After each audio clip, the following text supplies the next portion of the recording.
Welcome to Friday, the 27th day of June, 2025. Your Day Weather Podcast brought to you by ConverseCountyTourism.com. Feel the energy of Converse County. Explore Douglas's Railroad Heritage, Ayers Natural Bridge, and the Jackalope Legend. Glen Rock boasts scenic trails, dinosaur history, and small town charm. Plan your visit at ConverseCountyTourism.com.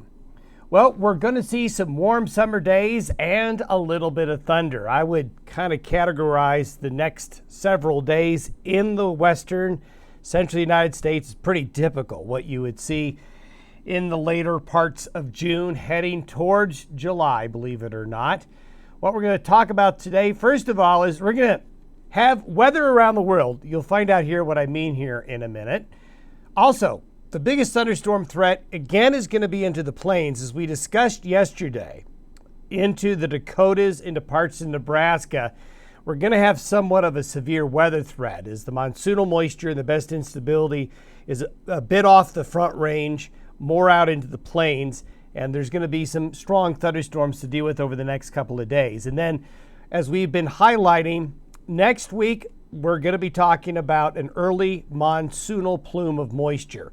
It's going to come up out of Mexico and through the desert states, come up through all of the Rockies. In fact, this monsoonal moisture plume will get pushed all the way up to near the Canadian border. That could mean 4th of July fireworks, meaning Mother Nature may be providing some on the 4th of July. And as we get into early next week, we'll take a closer look at the weekend. But certainly, this monsoonal moisture is going to get things going.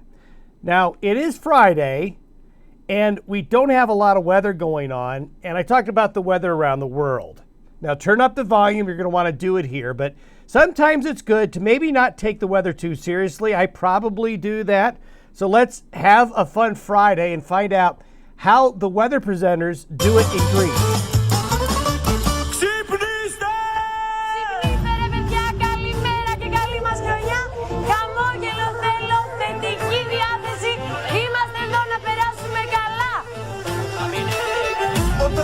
Το πρωί, το μόνο που με πνέει, ανοίγοντας τα μάτια μου να βλέπω happy day.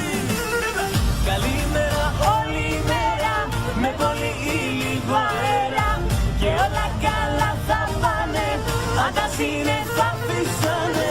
Καλημέρα με η αγιάδα, απ' την όμορφη Ελλάδα, και με χιονιά και με κρύα, πάντα αισιοδοξία. Happy, happy, happy day. Okay, I couldn't help myself, but you know what? Weather's a lot more fun when it's presented that way, and maybe always be positive with the weather no matter what. Of course, folks in Gillette a couple of days, not so positive about the hail there. Recent thunderstorm that went through here earlier this week, dropping some hail. And here is where the monsoonal moisture is out in Blue Mound, Kansas. Some thunderstorm activity popping up late yesterday afternoon and evening. See a nice rain shaft there, and in that deeper moisture is where things are going to be today. And then, boy, what a beautiful scene there. How often in Wyoming do you see water look like glass? No ripples on the water there. And there really won't be too much wind today. So, hey, it's a happy Friday. Moisture is out into the plains, and we'll really see that here on the water vapor where the deeper monsoonal plume is going to be. We also have some moisture up here, and that's where things are going to pop today, as we have a weak trough over the eastern Oregon, western Idaho area. So that's going to cause, as this system heads east, instability. And with that moisture that showed you, thunderstorm activity is going to start going. We're starting to see this high in northwest Mexico starting to form. That's going to be a player later on. Now on Sunday, we have another trough going across the U.S.-Canadian border. There is going to be a cool front. Now, it's not a terribly strong cool front, but it will set the stage for thunderstorm activity on Sunday to pick up a bit, especially in the northern areas. While the high here is starting to get more robust, they're cooling off in the east. Thankfully, they get a break from the heat. So basically, typical summer weather here through Sunday. Some afternoon and evening thunderstorm activity, some of it strong. This is where the thunderstorm action is going to be today. So you can see where the low is. We're going to have thunderstorms across Montana, Saskatchewan, and Alberta. And then you see where there's these more concentrated areas of color. This is where you're going to have a stronger thunderstorm complex, and you're going to have bigger thunderstorms that will rumble through the late afternoon, but especially continue into the evening hours. And that's where you're going to get the real risk of severe weather. And you see the monsoonal moisture plume is getting pushed a little bit to the east that way, but eastern Colorado, Kansas, Oklahoma, Texas, New Mexico down here, going to see most of the action today. And this is where the severe weather threat is going to be today. Tomorrow, it's a similar pattern where the thunderstorms are, although a little bit further to the west, but it's still along and mostly east of the divide. And so tomorrow, kind of the same area under the gun in the upper plain states. Then on Sunday, there's a little bit more of a westward shift now. See where thunderstorms want to form along the rim country there of Arizona near Flagstaff? That's kind of a hint of the moisture wicking westward like that. And we have a little bit of thunderstorm activity maybe on the Wasatch Front and starting to get back into western Colorado and certainly along and east of I-25. Sunday is a day where I think we'll probably have to deal with some strong thunderstorms back on the I-25 and I-76, I-40 corridor areas here as the moisture starts to work its way west by Sunday. And so you see this tail of some stronger thunderstorms getting back here along the Front Range, a possibility. So warm afternoon and evening thunderstorms, especially plains and along and east of I-25. Then as we get into next week, the pattern evolves a little bit differently. And the precipitable water loop here really shows this well. What I'm doing is I'm starting this on Monday morning, and you can see moisture along the Front Range. But watch down here in Mexico, and watch the dark green and the blue. The plume comes up, and it comes through the desert southwest first.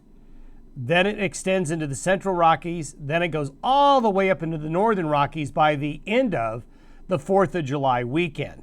So this monsoonal moisture plume is going to generate just thunderstorm activity. All you need this time of year, when you get a monsoon moisture plume, you got the moisture, you just need daytime heating, and you need our mountainous terrain to have the heat build up along the mountain slopes. As the sun comes up in the morning, the air rises and the thermals taps into that moisture, and you build the afternoon and evening thunderstorms. And when you get into a monsoon pattern, the mountains tend to cause a lot of the lift that helps. Not only the sun helping with the lift of the thermal activity, but the mountainous terrain.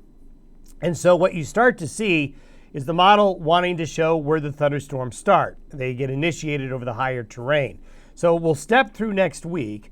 So Monday, there's a real concentration of the showers and thunderstorms down south here with a little bit up along the Front Range, a break in the weather up here in the Dakotas and Montana. But as we go deeper into the week, especially between Tuesday and Friday, this is where the thunderstorm activity starts to get further west. Look at Arizona. So Arizona, the Four Corners region for you folks, Durango, Pagosa Springs, Leadville, into the central and western areas of Colorado. Four Corners area here in New Mexico, you're going to start to see the shower and thunderstorm activity get further westward. So it really is Tuesday, probably when the monsoon plume really shows itself. Then if we step into Wednesday, you can see the thunderstorms get into Tucson and up to near Phoenix, and then into the Gallup area, then more along the Wasatch Front, and into Grand Junction and Montrose, and up into Craig. And you're seeing into parts of southern and southwestern Wyoming getting into the action. And then look at the northern edge of the plume here, getting all the way up into Montana, all the way up here to British Columbia. So that's Thursday. You can still see it's on the western slope here. And this is for the 4th of July. So we start to see this plume kind of take an east-west axis after a while. So on the 4th of July, Friday, I'm going to have some fireworks. And then you can see there's another batch of moisture waiting to come up after a little bit of a break in the action right here. And we'll watch that come up a little bit later. So we're going to see monsoonal moisture and thunderstorm activity next week, along with seasonably warm temperatures. Have a happy Friday.